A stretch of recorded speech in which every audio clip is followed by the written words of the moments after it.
gaiety, honest, unconstrained, without mincing, without primness. And in places, what poetry, what sensitivity!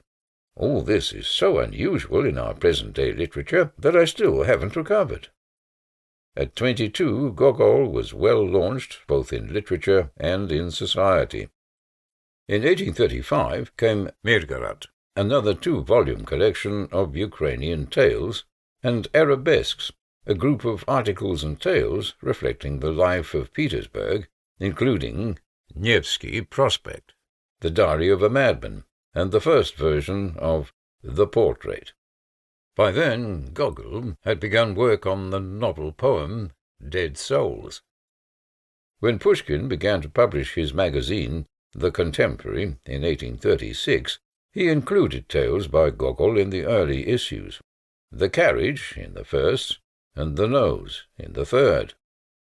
April of that same year saw the triumph of his comedy, The Inspector General. In June 1836, at the height of his fame, Gogol left Russia for Switzerland, Paris, and Rome. Of the remaining 16 years of his life, he would spend nearly 12 abroad. He returned in the fall of 1841 to see the publication of the first volume of Dead Souls. When the book finally appeared in May 1842, its author again left the country, this time for a stretch of 6 years. Later, in 1842, a 4-volume edition of Gogol's collected writings, minus Dead Souls, was brought out in Petersburg. Among the previously unpublished works in the 3rd volume was his last and most famous tale, The Overcoat.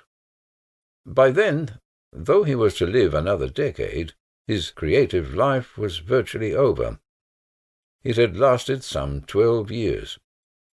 And in terms of his tales alone, it had been even briefer, condensed almost entirely into the period between his arrival in Petersburg and his first trip abroad in 1836. The road that brought Gogol from the depths of Little Russia intersected with Nevsky Prospect, all-powerful Nevsky Prospect, in the heart of the capital. His art was born at that crossroads. It had the provinces in its blood, as Andrei Sinyavsky puts it, in 2 senses, because Little Russia supplied the setting and material for more than half of his tales, and more profoundly, because even in Petersburg, Gogol preserved a provincial's naive, external, astonished, and envious outlook.